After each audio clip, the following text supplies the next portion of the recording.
They came from the sky in gold-plated ships, shining like miniature suns, proclaiming themselves as gods.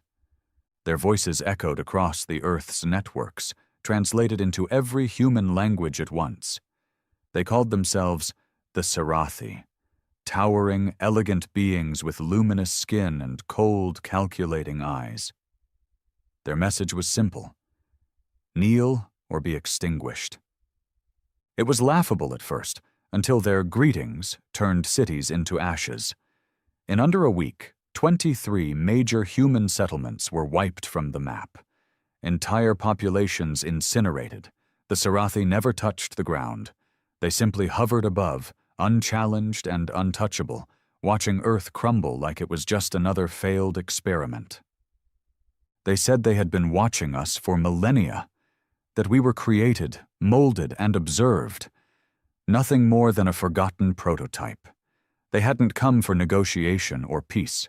They came for dominance. The world's leaders fractured quickly. Some begged, some resisted. Most died. The militaries of Earth were powerless against their energy weapons and gravity-warping shields. We fired everything: missiles, railguns, even nukes. Nothing pierced their armor. Nothing scratched their ships. And so, Earth bowed. Not out of belief, not because we thought they were gods, but because there was nothing else left to do. Except, there was one last whisper of defiance, buried beneath miles of ocean and concrete. A ghost from humanity's darker days, shut down and forgotten because it was too dangerous, too unpredictable. The Havoc Dawn. A warship never sanctioned by any government. A rogue project built by a coalition of outlaw engineers, military defectors, and fringe scientists in the aftermath of the Third Resource War. It was illegal even to speak of it in some circles. Powered by a prototype core, using harvested dark matter, and equipped with weapons that could bend physics at the edges. It had never seen battle because no war had ever been worth the risk of unleashing it. Until now. Buried in a reinforced underground hangar deep in the Mariana Trench, the Havoc Dawn lay dormant, until a small crew of surviving rebels reawakened it. They weren't soldiers anymore, just men who had lost everything. Families, homes, countries, nothing left to fear. Among them was Commander Rhett Ward, a man who had once led Earth's orbital defense fleet, before watching it get reduced to floating debris and dying screams. He was supposed to be retired. He had nothing left but ghosts and bitterness. But when the call came, he didn't hesitate. He descended into that cursed trench with nothing but silence and rage. Boots clanked against the old titanium deck as the ship hummed back to life. The AI core greeted them with static and warning alarms, its voice broken from decades of decay. The control room smelled like oil and rusted metal. Ward stood at the helm, watching power flicker to life across the system panels. The warship groaned like it remembered pain. "Time to show these gods what humans really are," he said, voice barely a whisper. They launched without fanfare. No speeches, no anthem, no last goodbyes. Just one message, broadcast on every frequency known to Earth and beyond. 5 words: "We never chose to kneel." The Sarathi didn't take it seriously. At first, one human vessel breaking Earth's surface, aiming itself directly at their flagship hovering over New Sydney. They scanned it, laughed at its primitive design, labeled it obsolete war garbage. Until it opened fire. Until the sky itself split. A single pulse weapon, codenamed the Obliterator, unleashed a kinetic storm that shattered the Sarathi mothership in under 6 seconds. There was no explosion, no debris, just silence. A god vessel turned into stardust. Panic spread through their fleet like infection. Their arrogance faltered. The gods bled for the first time. And humanity, bruised, broken, nearly forgotten, grinned. The silence after the Sarathi mothership exploded was almost unbearable. Commander Rhett Ward stood motionless, hands gripping the cold steel edge of the console, eyes fixed on the blank spot in the sky where their self-proclaimed divine vessel had been. It was gone, vaporized, not reduced to rubble, erased like it had never existed. No one on the bridge spoke for a long moment. Even the AI systems inside Havoc Dawn paused, processing the impossibility of what they had just achieved.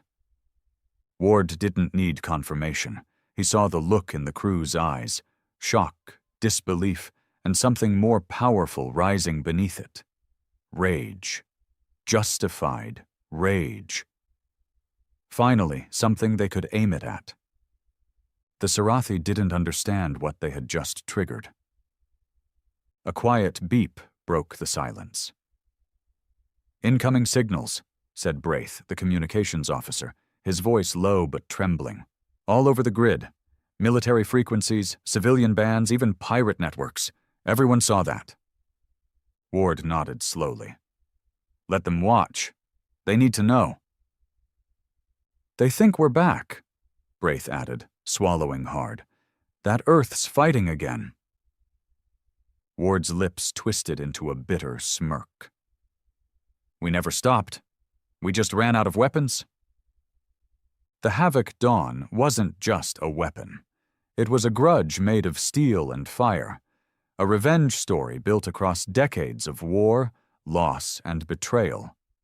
He tapped into the command interface and pulled up the tactical display. Sarathi ships still hovered across the globe, but now they weren't moving. No new attacks, no annihilations, just stillness, hesitation, fear. Good. He scanned the global map. North America, 3 Sarathi command vessels. Europe, 5. Asia, 14, with 2 planetary orbitals. The rest were scattered, patrolling, watching, waiting, or maybe wondering if they could bleed too. "I want tactical scans of every Sarathi ship within our reach. Prioritize flagships and planetary relays," Ward ordered. "Target their communication arrays, not their engines. Let 'em watch the next one burn." Braith nodded, fingers flying across his console. "On it." Beside him, Kelvin, the engineer who had helped design parts of the Dawn, whistled low. "You realize what we just did, right? That wasn't just a ship, Commander. That was their holy ark, their floating throne." "Then we made a proper sacrifice," Ward muttered. He knew better than to think they could just waltz through the Sarathi fleet like a hot knife through butter. That first strike had worked because they hadn't seen it coming. Because they were arrogant. That wouldn't last. Now the gods were angry. Sure enough, 2 Sarathi vessels began moving from orbit, descending toward the Atlantic. Sleek, crescent-shaped things made from white alloy that shimmered like water. Ward's hood showed them changing formation, tight, aggressive. Their shields pulsed with visible energy now. No more disguises. "They're coming," Braith confirmed. "ETA, 5 minutes." Ward cracked his neck and turned to the rest of the bridge. "Stations. Battle mode. We'll make 'em earn every second they spend in our skies." Havoc Dawn groaned to life, as though it too understood what was coming. The ship's interior shifted, bulkheads closing, lighting dimming to combat red. G-forces adjusted. Every sound now carried a sharpness, an edge that hadn't been there minutes ago. Kelvin stood over the weapons console. "Bringing primary railguns online. Gravity lance charging. Obliterator still needs a few hours before we can fire again." "Then we improvise," Ward said grimly. The Sarathi descended fast, streaking through cloud banks like falling stars. Within seconds, they were in range. The entire ship trembled as a surge of plasma energy splashed harmlessly against the Dawn's hardened shields. Ward smiled. They still didn't get it. He spoke calmly. "Return fire. give them a taste. The main guns roared, twin rail cannons firing hyperdense projectiles that tore through sound and light like the breath of hell. One of the Sarathi ships banked sharply, trying to dodge. It didn't matter. The slug caught the underside of its hull and exploded in a blossom of blue flame. The gods screamed. Ward listened to the chaos on the open channels. Alien shrieks, panic, confused commands. Then silence as one of the ships lost power and fell into the Atlantic like a stone. A column of water rose hundreds of meters into the air. The second ship kept firing, its blasts rattling the dawn harder now. Warning lights blinked across the command panel. One of the rear stabilizers was overheating. Another direct hit, and they'd be flying on a prayer. Ward turned to his tactical officer. Lure it in, make it chase, then give it hell with the lance. The dawn pivoted, burning through clouds like a meteor. The Sarathi ship gave pursuit, throwing energy bolts like a furious godchild. The ocean below boiled where they landed, but the human warship kept moving, drawing the alien vessel lower, tighter. Then came the moment. A flash in the distance, a cliff face with exposed iron deposits, the magnetic field perfect. "Now," Ward barked. The gravity lance fired. It didn't explode. It bent the world. The beam twisted reality itself, dragging the Sarathi ship into a sudden collapse of gravity that crushed its structure like a soda can. The vessel didn't explode. It crumpled, folded into itself, and vanished in a shriek of metal. The second so-called god was dead. Ward exhaled slowly. The entire ship went silent again, listening. That silence broke seconds later. Sarathi distress signals lighting up every frequency. "They're retreating," Braith whispered. "Commander, they're actually pulling back." Ward leaned on the railing, jaw tight. "Then we hit them harder. Send the message. Earth isn't kneeling. Not today, not ever again." Over the next 12 hours, Havoc Dawn became a ghost of vengeance. They moved like shadows, hunting down isolated Sarathi ships and striking with terrifying precision. Every kill was broadcast, not to gloat, but to remind the human race that their spirit wasn't extinct. The resistance wasn't an idea anymore. It was steel. It was fire. It was back. The AI stitched together a comms feed that fed into pirate satellites, dead military relays, and underground servers. Footage of Sarathi ships dying over major cities went viral in minutes.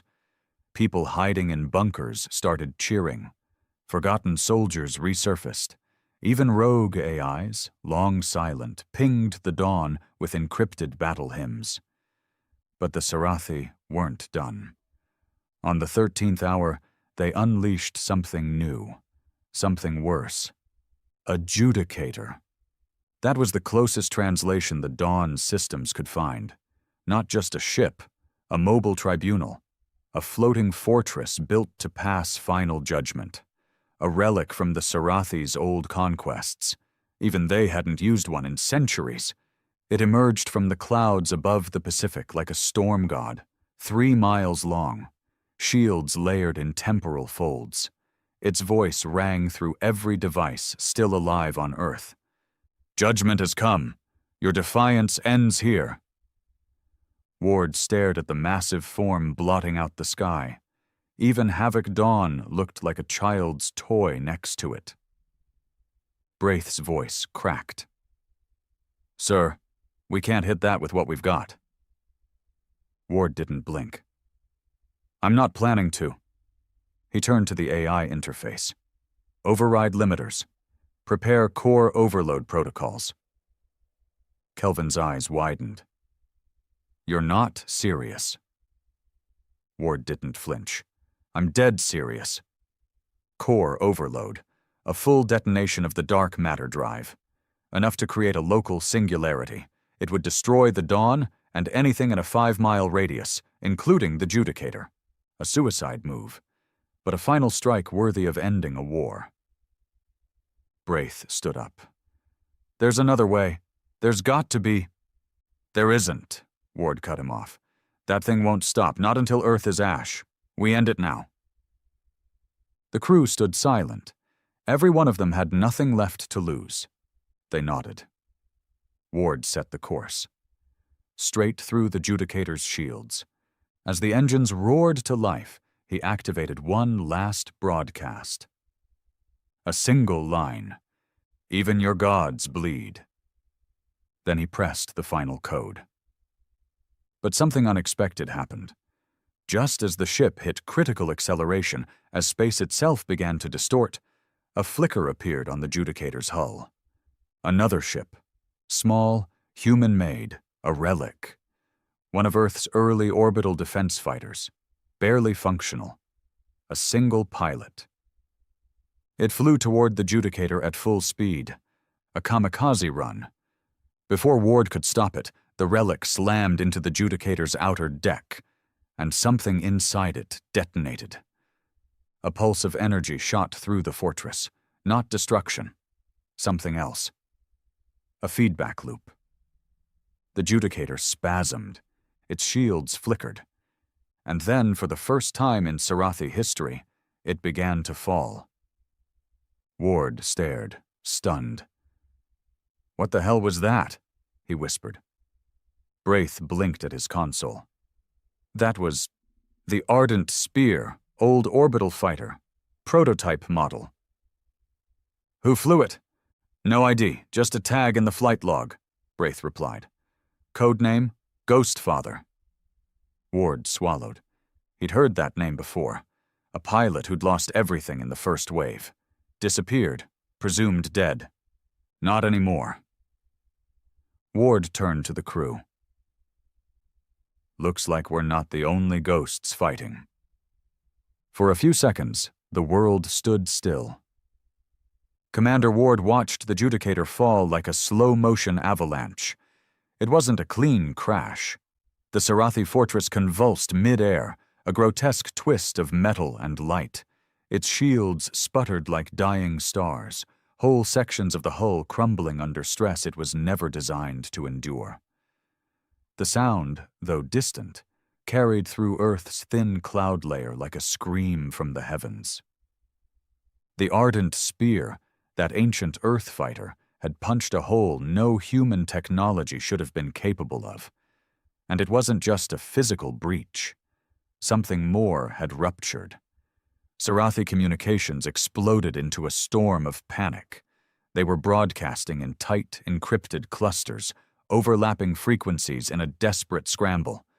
Ward had no translator for their full dialect, but even without it, fear was universal.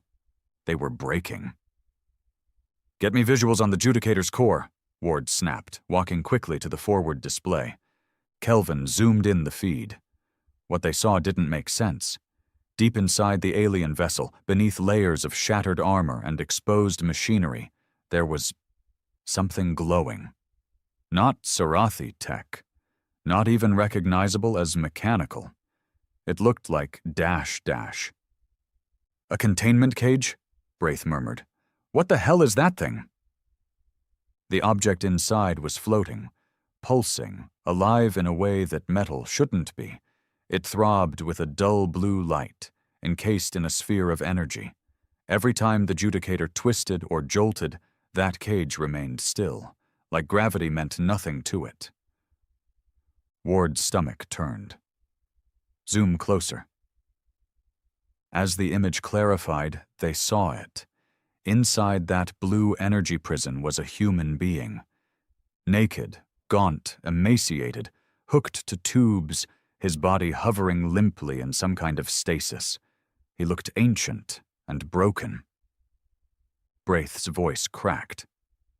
"That's a person." Kelvin's hands froze over the console. "They're using him. As a power source?" "No," Ward said quietly. "As a key."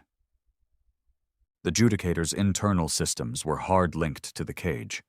Biometric signatures, synaptic relays. That man, whoever he was the Judicator. He wasn't powering the machine. He was controlling it, or worse, it was feeding on him. "God damn it," Ward whispered. "That's why they kept calling themselves gods. They didn't become gods. They stole humanity to pretend to be." Kelvin paled. "You think they've done this before?" "Probably not just once. Probably not just to us." It clicked. The arrogance, the fear when their ships started falling, the silence when their divine authority was questioned. The Sarathi weren't omnipotent. They were parasites. They found worlds, harvested their strongest manipulated minds, and turned them into living weapons. Then they wrapped it all in golden armor and told the survivors to kneel. Ward's fists clenched. "Track the core's stability. If that man dies, we lose the chance to learn what they really are." Braith nodded, working fast. Judicator's falling slow now, stabilizing trajectory. They're trying to keep it airborne. "Let them try." Meanwhile, Earth's surface was waking up.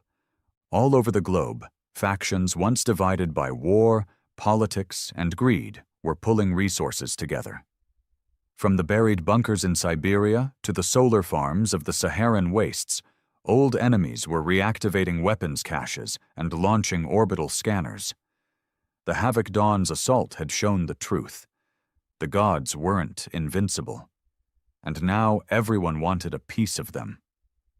Pirate clans that had refused to choose sides were hacking Sarathi patrol routes. Rogue militaries started coordinating again, dropping old vendettas like rotting corpses. Even off-world colonies that had gone dark were sending encrypted signals. The message was clear. We fight now, or we die later. The Sarathi reacted with brutality.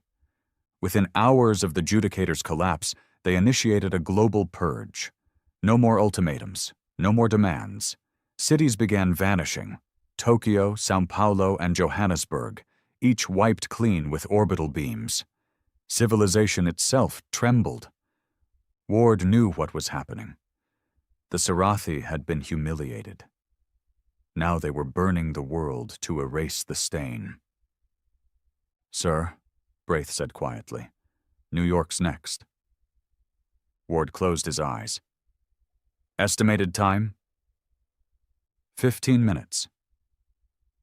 He thought about all the people still trapped there, the refugees, the children, the injured. He made his decision fast. "We're going in." Kelvin flinched. "What?" "You heard me. New York, full speed. We'll intercept the fleet before they fire." "That's suicide. There are 6 ships above the coast, Commander." Ward's voice was stone. "Then we take out 6. He pushed Havoc Dawn beyond safe thrust limits, the ship groaning as if it were being torn from the inside. The clouds ripped apart as they shot westward, leaving sonic booms and vapor trails across the sky. Inside, lights flickered. Panels sparked.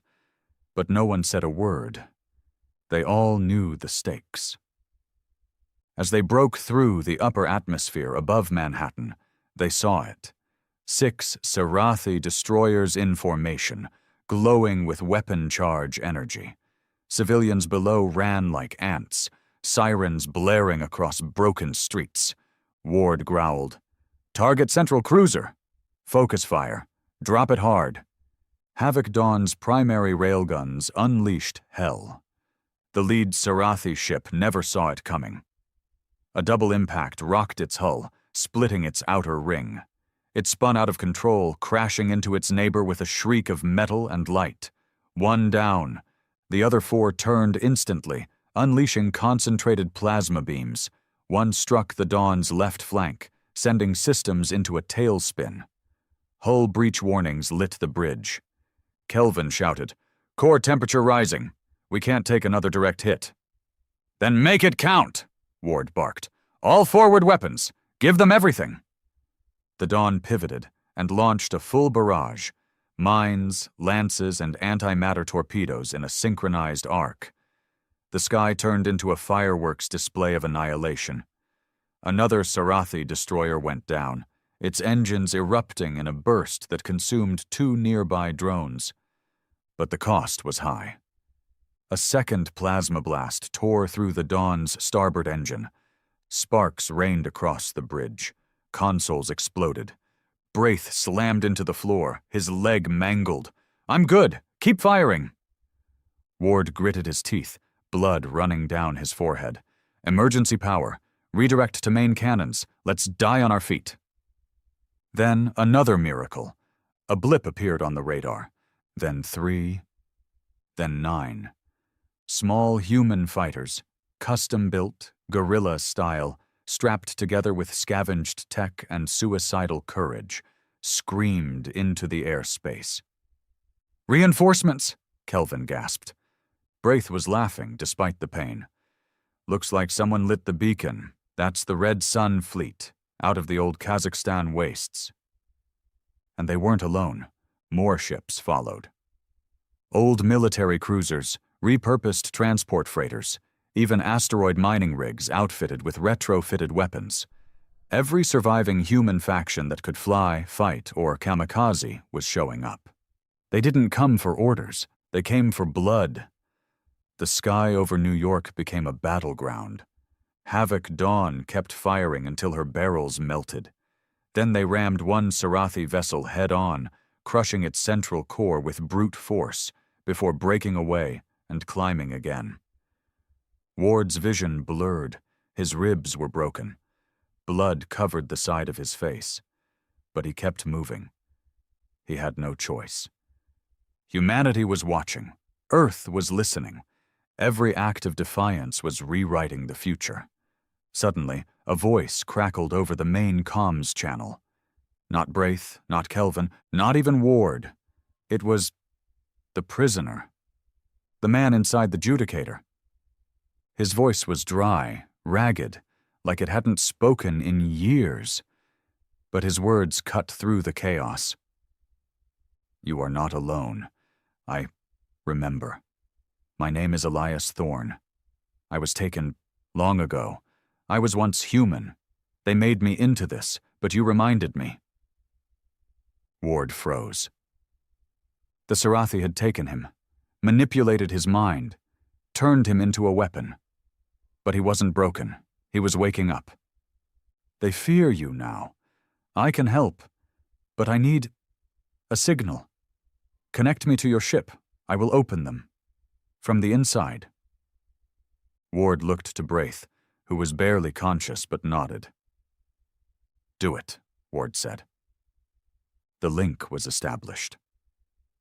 And inside the judicator, something ancient and terrible broke free. The false gods screamed, and Earth began its reckoning. Inside the shattered husk of the judicator, Elias Thorne opened his eyes fully for the first time in 73 years. He didn't remember the details. Not all of them. His mind had been sliced apart and rewired too many times to hold on to a clean history. But what he did remember burned like fire under his skin. Earth, his wife, his son's face the day they took him, and the feeling of metal rods burrowing into his spine as Sarathi priests chanted in a language he was forced to learn while screaming. He had been their weapon, their prophet, their god. And now, because of a single human warship, he remembered who he really was. Pain seared through his nerves as the containment systems tried to hold him in place. But something had changed. The systems were weakening. The Judicator's AI was failing, losing control of its captive throne. Elias didn't waste time. The signal from Havoc Dawn was like a hand reaching into the dark, and he grabbed it with everything he had left. It wasn't clean. It was raw, violent code, a data pulse jacked straight into Sarathi control relays through hacked human systems. He wrote it, ripping through firewalls, bypassing synaptic filters. Within seconds, he was inside the Sarathi network. Inside them. And he was angry. Across the planet, Sarathi ships twitched mid-flight. Power grids surged. Comms went dead. Even the orbital relays blinked out, one by one. It wasn't just sabotage. It was possession. Elias had spent decades entangled with the very nerves of their civilization. Now, he used those connections like wires in a bomb. On board the Havoc Dawn, Commander Ward felt it immediately.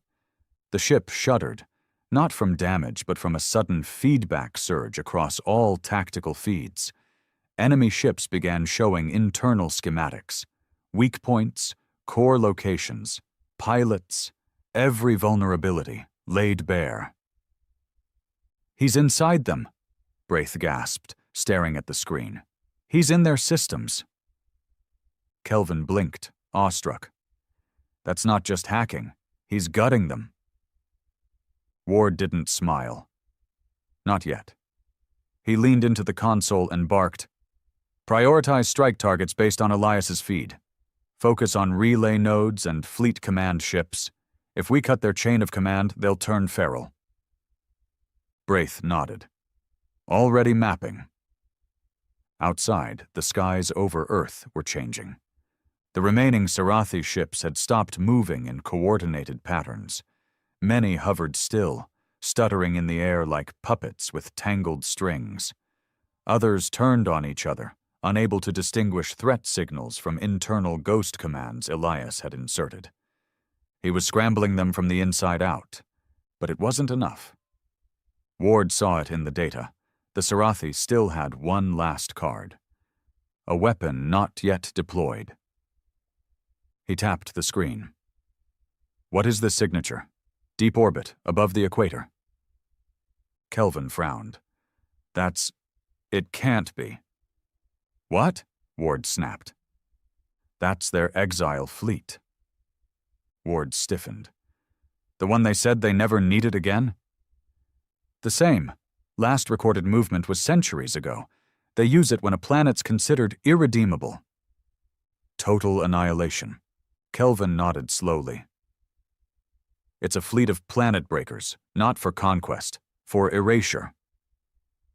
Ward stared at the screen. At the 10 crimson blips slowly descending from deep space. "I want everything redirected. Everyone!" Braith coughed blood. "Sir, the planet's still burning. We have ground units fighting in Africa, Southeast Asia, hell, even the oceans. If we pull them now—" "There'll be no planet left to fight on if that fleet lands," Ward interrupted. "Call everyone. Pirates, rebels, colonies. This is the last wall." Kelvin whispered, "We won't survive it." "We're not supposed to," Ward replied. "We're supposed to make sure they never forget what happens when humans stop kneeling." He broadcast a final message. It played on every frequency. "Earth stands. Earth burns. Earth fights. Whatever you are, whatever you thought we were, we are the species that kills its gods." And then, the skies above split. The exile fleet had arrived. Enormous rectangular behemoths, black as obsidian, silent as death, emerged from orbit, their surfaces rippling with gravitational distortions. They didn't glow. They didn't announce themselves. They just descended, indifferent to life below. The first wave fired. A portion of the Indian Ocean simply vanished, replaced by a vortex of collapsing water and fractured tectonic plates. Tsunamis erupted on every continent. Satellites fried. Light bent unnaturally. The earth groaned. Ward gripped the side rail. "That's just a warning." Then Elias's voice came through the comms, stronger this time. "I can stall them, but I need a signal amplifier. Something deep space, something old." Ward didn't hesitate. "There's only one left, the Pluto array, offline since the solar flare." Kelvin's face went pale. "That thing's in pieces. Debris field since the Exodus. Ward stared into space. Can you reroute it? Braith wiped blood from his mouth. We can try. If it works, Elias gets full reach. If not, Ward muttered. He burns out trying. The minutes that followed were chaos. Ground forces shifted focus, diverting every orbital platform's energy toward patching the Pluto signal. The Dawn moved into position to act as a carrier, focusing its core to bridge the frequency gap. Elias reached out again, this time in pain. They're resisting me. The exile it's different. Colder. No ego. Just death. You don't need to stop it, Ward said, eyes cold. Just slow it down. And Elias did. He screamed into the Sarathi hive net like a banshee, flooding their systems with every scrap of human memory they had ever harvested. Children's laughter, battlefield terror, love letters, prison screams, and defiant last words. He used their own arrogance against them. They had stored those echoes as trophies. Now he turned them into viruses. One by one, the exile ships began glitching. Their weapons paused mid-fire. Their shields flickered. Not disabled, but distracted. Confused. It was enough. Human forces surged forward in the chaos. Fighters rammed command bridges. Freighters laced with explosives drove themselves into weak points. Even grounded militias fired salvaged ICBMs into low-orbit behemoths. It wasn't clean. It wasn't professional. But it was human.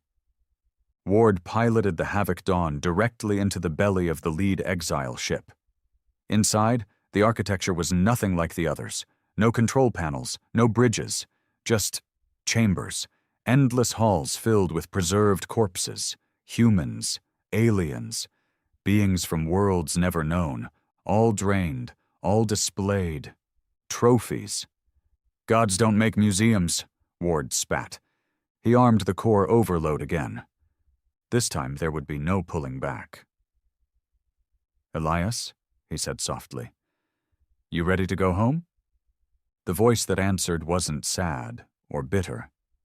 It was calm. I never left. Ward smiled. Then let's make it count. He fired the overload. The Havoc Dawn detonated inside the exile ship like a dying star, cracking it open from within. The resulting energy pulse knocked 3 more out of formation. Earth's sky burned with both ash and light. When it cleared, 5 of the exile ships were gone. 2 more spiraled into deep space, systems corrupted. The last 3 fled, retreated. And for the first time since they descended, the Sarathi were gone. Vanished. No surrender. No message. Just silence. Earth was in ruins. Millions were dead. But humanity had done the impossible. They had survived their gods. And in the rubble of what remained, people began to rise again. Ward's sacrifice was recorded. So was Elias's scream, now preserved as the voice that saved a species. Statues weren't built, not yet. But stories were told. And every child born after that year knew the same truth. When the sky falls and the stars claim to rule, there will always be one warship that remembers how to kill gods. The world didn't celebrate, not right away. When the last of the Sarathi disappeared into the black void of space, they didn't leave behind surrender documents or white flags. They didn't even leave corpses. Just silence. A silence so wide and thick it felt like the whole planet had been placed inside a vacuum jar and forgotten. Ash-covered continents. Cities lay in melted heaps of steel and concrete. The oceans had receded unnaturally in places, revealing sunken wreckage from wars no one even remembered. Entire regions were irradiated or left under perpetual electrical storms, and the sky, once blue, once full of birds and clouds, was now a canvas painted with black streaks and smoldering clouds. Humanity had won. But no one felt like winners. Commander Ward's name was now written in dozens of languages across the cracked remnants of Earth's still-standing walls. The man who broke heaven. Some called him a legend, others called him a martyr, but no one argued he'd been necessary. The Havoc Dawn was gone, reduced to a myth and dust in orbit. But pieces of her, salvaged wreckage and fried core parts, were retrieved by survivors. Soldiers treated her like a shrine, placing them in makeshift temples and rebel compounds like they were sacred bones. Yet even as Earth buried its dead and limped forward, something new crept in. It started with the Judicator's remains. After Elias Thorne's intervention and the Exile Fleet's retreat, his containment cage had shattered, freeing what was left of his broken body. A scavenger team found him unconscious, his skin burned and tissue fused to what remained of the Sarathi hardware. They didn't know what to do with him. He wasn't human anymore, not fully. But he wasn't alien either. And worst of all, he was still alive. He was taken to a secure facility, buried in the Scandinavian ice shelf, monitored around the clock. Doctors tried to treat him, but his biology had changed. His blood carried nanostructures never before seen. His bones were layered in fiber carbon and something far older than human tech. He shouldn't have survived. But he did, and while he slept, he whispered. Names, codes, coordinates. Places the Sarathi never touched on Earth. Places they avoided. Places where things had been buried. That's when the Resistance Command sent in recon teams. Skeptical, tired, worn down to the bone, but curious. One of those places was deep in the Namib Desert, a zone the Sarathi never patrolled, not even when global control was theirs. It wasn't strategic, no water, no people, just sand and bones. The team landed in the middle of a salt-crusted basin, where they found something strange. A square of obsidian metal, 20 feet across, partially buried in sand. It was humming, not visibly, not loud, but the moment their boots touched the metal, their sensors went haywire. Heart rates spiked, blood pressure surged. One soldier began crying uncontrollably, another had a seizure. They called in a secondary team with psychic blockers and EMP casings. The square opened. Beneath it was a staircase carved into bedrock, descending for nearly 3 kilometers straight down. What they found at the bottom wasn't a base. It was a prison, not Sarathi. Older, walls lined with fossilized remains of alien species. None of them Sarathi, all twisted in agony. Symbols scorched into the stone, not written but burned with precision heat. In the center, a sphere of pulsing crystal.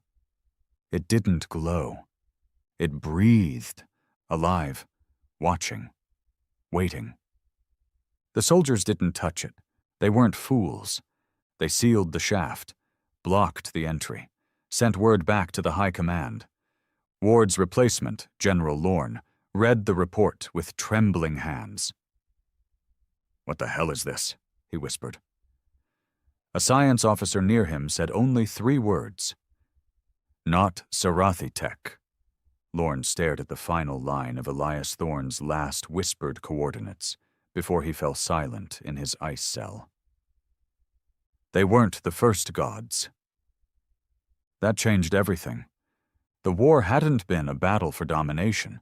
It had been a border skirmish on the edge of something bigger, something older. Ward had always believed the Sarathi were arrogant parasites who pretended to be divine. That was still true, but they hadn't invented the idea. They inherited it. And maybe they were running from it. Resistance intelligence started digging. Old Sarathi databanks retrieved from downed ships were decrypted, but half the files were missing, self-deleted during the retreat. What was left painted a disturbing picture. The Sarathi had once ruled more than 500 systems. Then something came, something they never named, only labeled in their records as the Unspoken. That's when their God program began. That's when they started fusing biology with weaponry, building judicators and harvesting rare specimens from every species they encountered. Not to conquer, but to survive. Their divinity was a shield, a lie told so loudly it might scare away the dark. It hadn't worked. Ward had died believing he had ended a tyranny. But in truth, he had kicked open a door the Sarathi had spent millennia trying to keep shut. Now humanity stood in front of that door, bloodied, limping, furious, and the only question left was, do we close it again, or do we walk through? On the third week after the end of the war, a probe sent to the far edges of the solar system picked up a faint signal. Not Sarathi. Older. Broadcast on a frequency not used by any known civilization. The message repeated only one phrase in perfect English. Earth has passed the threshold. The trial begins. That night, the stars blinked. Literally. For 3 full seconds, every known star visible from Earth dimmed simultaneously. Astronomers were baffled. Physicists were terrified. And deep in his frozen chamber, Elias Thorne opened his eyes again. This time, they glowed. The Resistance Council wanted to destroy him. Some said he was compromised, a leftover tool from the Sarathi, a sleeper weapon.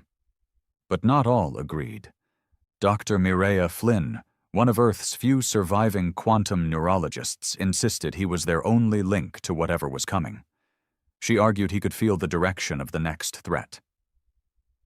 Elias didn't argue. He just asked for one thing.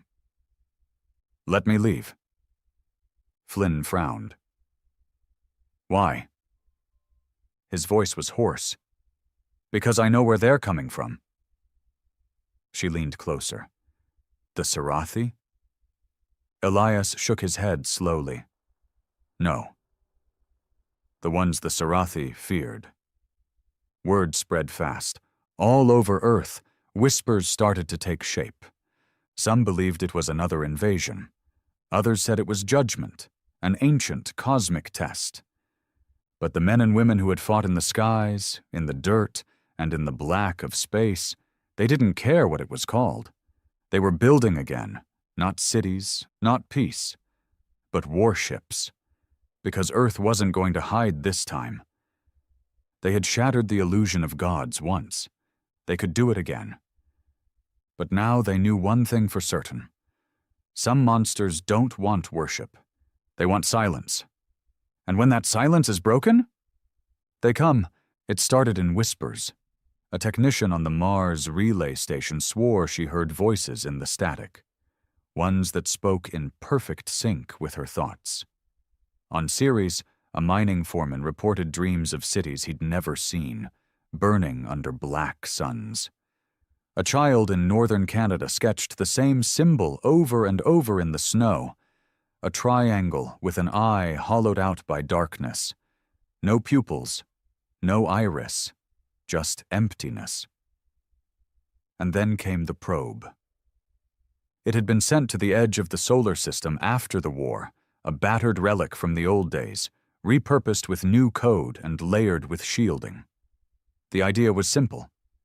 Find signs of the retreating Sarathi, track their flight, maybe catch a glimpse of their homeworld, if one even existed. What it found instead was absence, not silence. Absence. There was no radiation beyond Neptune, no heat, no gravitational lensing, no starlight, just a void, a perfect black hole in space where the laws of physics refused to cooperate. The probe's last transmission was 2 words. Something's watching. Then it was gone. Back on Earth, General Lorne slammed his fist on the conference table hard enough to split his knuckles. "We need more ships," he said through clenched teeth. "Bigger than the Dawn, faster, harder to trace, no more ceremony, just kill platforms." The Resistance heads, now calling themselves the Earth Defense Covenant, nodded.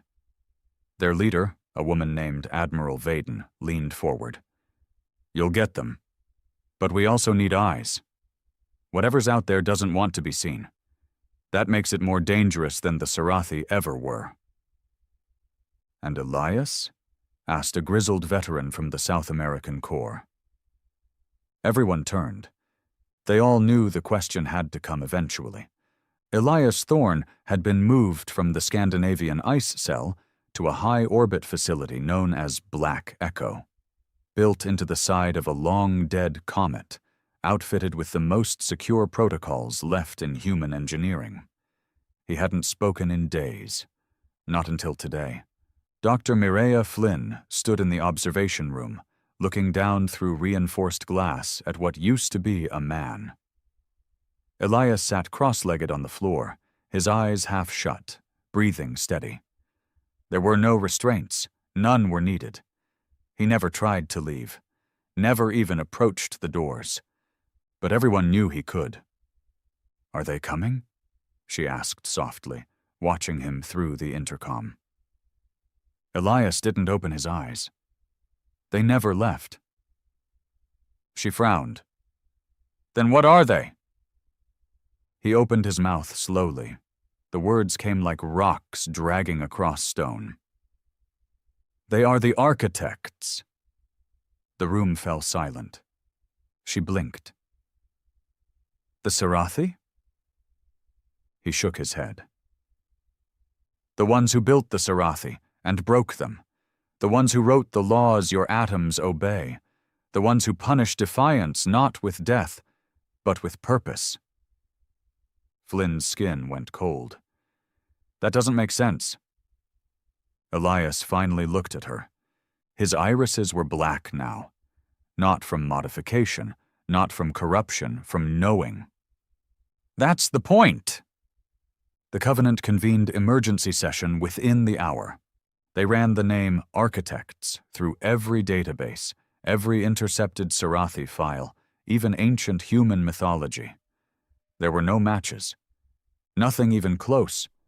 The name wasn't a label. It was a warning. Ward had believed the Sarathi were pretenders. Parasites who called themselves gods. That was true. But the reason they called themselves gods was because they remembered what real ones looked like. And they had been hiding from them ever since. The signal from beyond Neptune returned again 3 days later. This time it wasn't words. It was a vision, projected across every surviving communication screen, hijacked without warning. Even machines not powered by traditional circuitry flickered with it. An image, Earth as seen from orbit.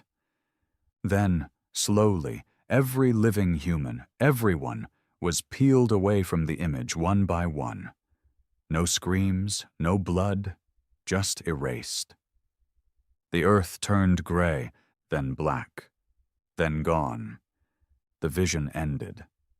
No threats, no demands. Just a demonstration, a possibility. The message was clear. This is what we do. Earth responded in the only way it knew how. By building. The world became a forge. Every continent turned into a production line. Ships began taking shape under pressure domes and volcanic caves. Engines bigger than city blocks were tested in secret tunnels. Crews were trained not for war, but for extinction-level resistance.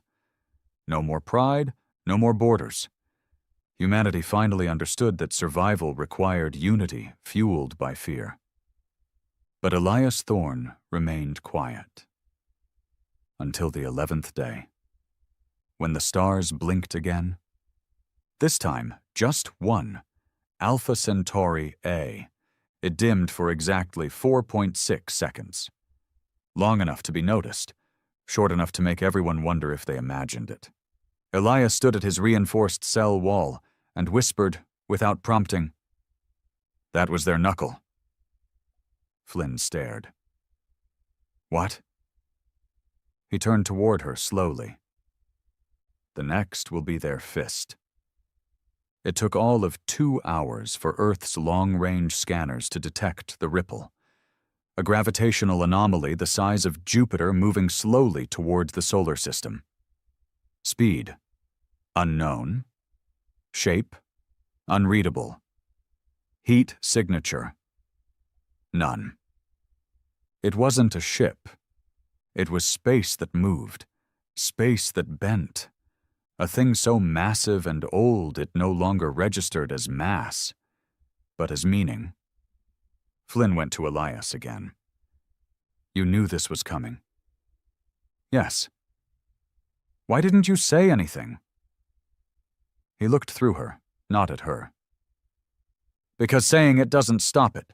Only preparing does." She stepped closer. "Then help us prepare." He finally smiled. It wasn't a warm smile.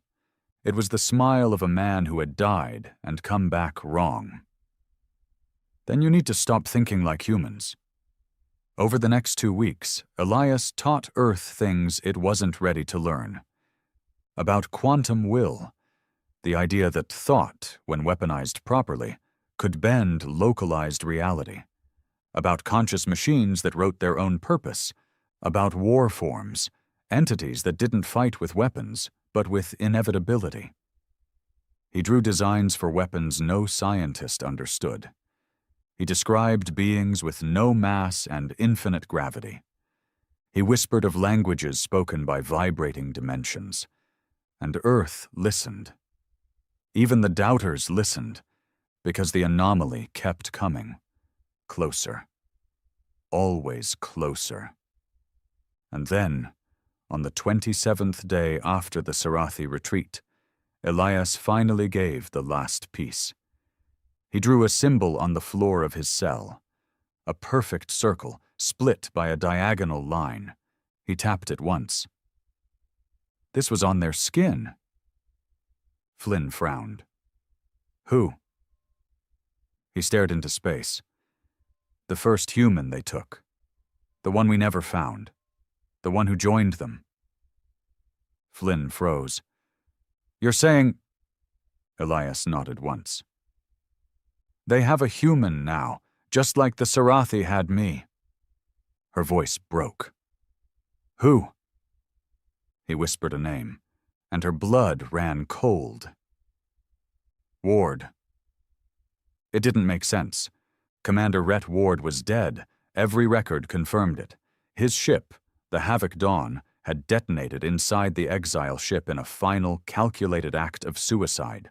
No escape pod had launched. No emergency beacon had fired. Not a single atom of his DNA had been recovered in the debris field. And yet Elias Thorne had spoken his name. Software calm. Certain. "They have Ward." The moment those words left his lips, the temperature in the black Echo observation deck dropped by 10 degrees.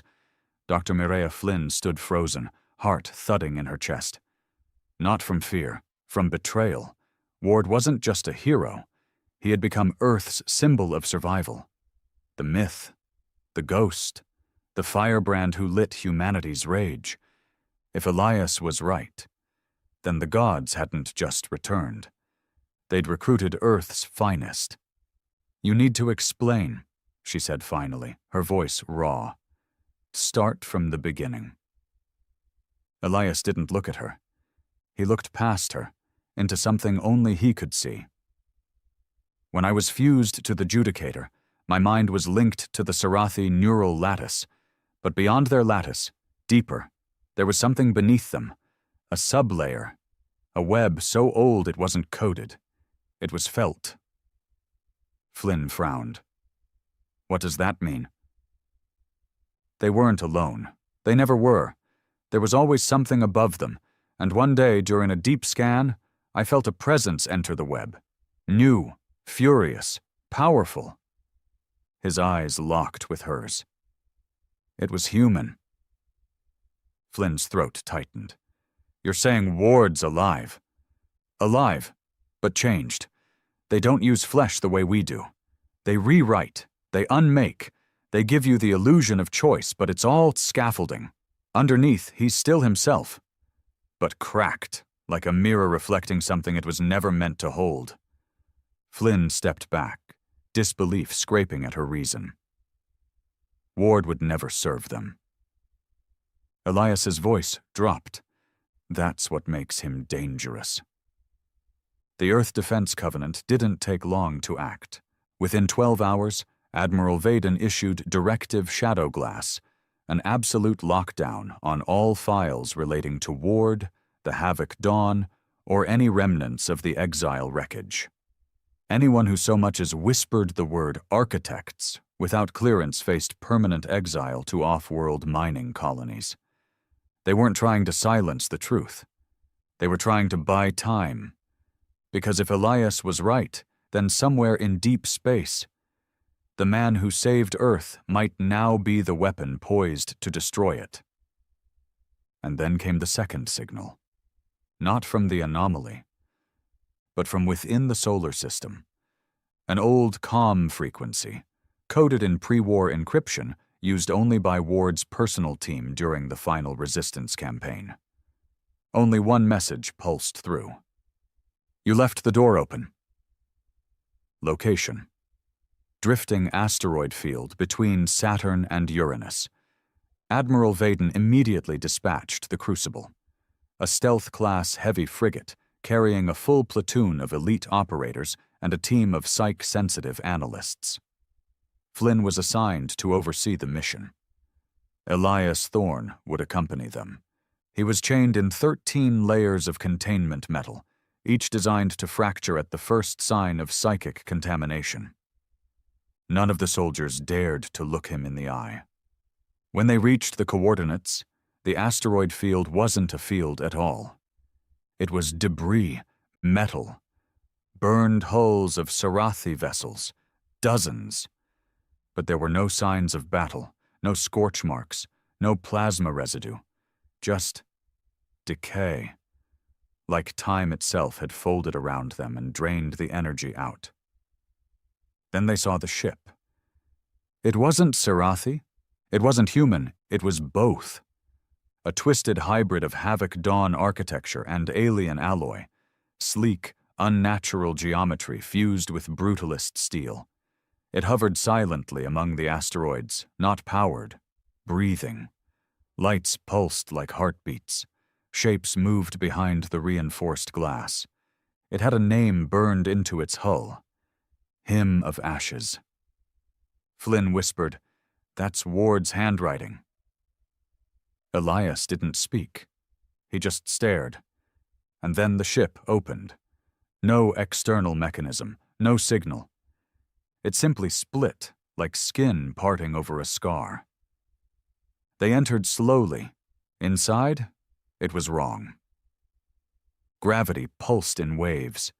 Time seemed fractured. Their suits flickered with conflicting data. What should have been a 20-meter corridor extended for miles. Blood drifted through the air, suspended in perfect globes. And then they found the room. A cathedral. Metal pews. A long black altar. At the far end, hovering, was a figure in an EVA suit stripped of identification, helmet cracked, face obscured by misted glass. But everyone knew. Flynn stepped forward. "Commander Ward?" The figure didn't move, didn't breathe. Elias stepped beside her. He looked into the misted glass and smiled. "You remember me?" The figure twitched, and then it spoke. Not with sound, with echo. Every crew member heard the same words, in their native tongue, in their private thoughts. "We were never meant to survive." Flynn's knees buckled. She grabbed the wall, gasping. The ship trembled. Elias stepped closer, speaking aloud now. "Why did you let them take you?" The echo came again. "I didn't. I followed them." Flynn's voice cracked. "Why?" This time there was silence. Then, a low hum, and a memory entered their minds, projected like a nightmare film. Ward, inside the core of the exile ship. Not dying, transcending, not through choice, through force. The moment before the Dawn's core detonated, the exile ship opened a gate, not physical, temporal, and Ward was pulled through, not to be saved. To be rewritten, and he had let it happen. Because in that moment he had seen the truth. The architects weren't conquerors, they were reminders of a universal rule older than time. All light must kneel, and Ward had decided that humanity had lit its fire too brightly. "I'm not your enemy," the voice said, echoing from the misted figure. "I'm your limit." Flynn whispered, "What do you want?" The answer came like a hammer. "Prepare them. I will return when the sky is right, and if they still stand tall, I will remind them what silence costs." The figure vanished, not walked, not dissolved, just ceased. The ship began to collapse. The crucible barely escaped the implosion. But Elias remained quiet the entire way back. Until Flynn finally asked, "Was that really him?" Elias stared at the stars. "It was what was left." She swallowed. "And the part they added?" He nodded. "That part's coming home." The sky cracked open on a Monday, not metaphorically, not as a warning. It tore, like fabric stretched beyond its limit, revealing something so vast it couldn't be measured, only felt. Astronomers reported a curvature ripple across the entire upper hemisphere, visible from both poles, appearing like a second atmosphere boiling beneath the first. Birds fell from the air. GPS died. Tides surged out of sync. People screamed without knowing why. And then came the sound. It wasn't thunder or machinery. It was the sound of recognition. A low, layered hum that vibrated in the bones, in the blood, in the parts of the brain humans didn't use anymore. The architects had arrived. Not in ships, not in bodies, in presence. Across the globe the lights went out. Electronics failed. Timekeeping stopped making sense. The moon dimmed. Not because it wasn't reflecting sunlight, but because sunlight itself flickered. At Black Echo, the containment glass around Elias Thorne shattered. Not from explosion, but from release. He stood up calmly, eyes aglow, voice sharp. "They're here!" Dr. Mireya Flynn was already in motion. "Can we stop them?" Elias turned slowly, more human than he'd looked in weeks. "No." She froze. "Then what the hell are we supposed to do?" He stepped forward, breathing evenly. "Buy time. Delay extinction. Rage against inevitability. Isn't that what humans are best at?" Outside the orbiting station, Earth's planetary defense grid came alive. Rail cannons, orbital mines, even repurposed Sarathi energy siphons. Everything had been recalibrated under Elias's instruction. It wouldn't kill what was coming, but it might wound it. And then came the hymn of ashes. The hybrid ship, part Sarathi, part human, descended from behind Mars like a black comet. It wasn't running, it was leading. Inside it, Commander Ward. What was left of him? Gone was the flesh, the bone, the scars of his sacrifice. In their place, something forged. He wore no armor. His skin shimmered like heat against metal. His voice, when he spoke, echoed even without sound. He broadcast a single message on every surviving Earth channel. You were given your moment. Now I return to finish the silence. Flynn watched from the surface command bunker in northern Greenland, her knuckles white on the edge of the console. He's broadcasting from lunar orbit. Intercept? A tech asked. No, she whispered. Let him speak. Ward's voice cut across the atmosphere like scripture. I carried your name into fire. I bled for your flag. I shattered gods for you. And when I saw what was above them, I knew the truth. You weren't meant to endure. You were meant to echo, then end. I am that end. All over the world, humans prepared to die. But they did not kneel. In Cairo, child soldiers armed with scavenged Sarathi tech loaded EMP rifles and recited ancient war chants. In South Korea, a militia formed entirely of orphans stood on rooftops, missiles strapped to their backs. In Canada, tribes that had abandoned technology centuries ago prayed beside nuclear cores.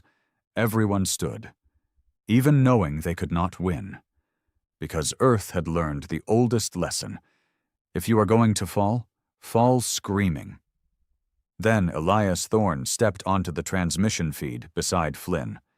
He looked directly into the broadcast lens. Rhett, he said softly. Ward's image paused. Elias, you still remember who you were? I remember enough. Elias stepped closer. Then remember this. You never died. You were stolen. You were twisted into a reflection of a creature you would have fought. That's not power. That's failure. Ward didn't respond for a long moment.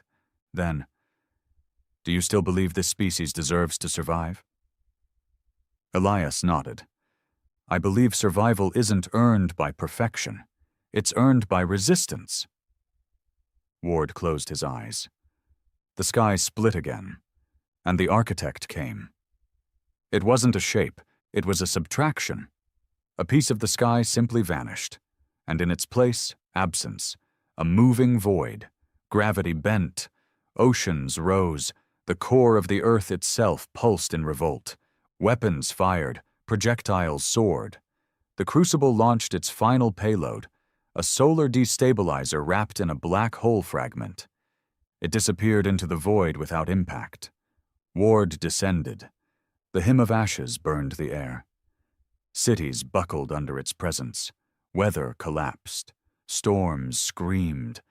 And then Elias Thorne left the planet. Not in a ship, in light. He rose from the bunker, his body igniting, becoming strands of energy. Flynn watched, screaming orders for launch crews, but it was too late. He was gone, streaming toward the void like a comet of human defiance. Inside the hymn, Ward opened his arms, welcoming him. Their clash cracked the upper atmosphere. No one saw what happened between them. No sensor could record it. But the world felt it. For a moment, time stopped. And then the void screamed. The architect recoiled. The hymn exploded in a blossom of molten light. Ward's scream, pure human rage, echoed across the frequencies one last time. Remember us. And then the sky was blue again. Not clean, not calm, but real. The void was gone. The architect, for now, had withdrawn. Earth lay in ruins. Half the planet burned. The other half starved. But humanity had done what no species ever had. It made a god bleed.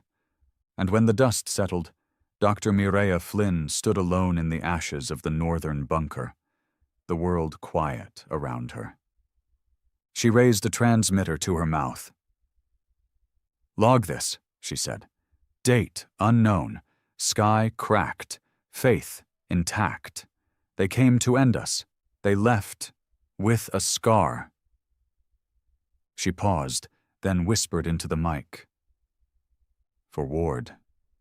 For Elias. For every forgotten name. She turned to the horizon, where a new warship was being constructed. Bigger. Stronger. Carved with one phrase in every known language, "We never kneel."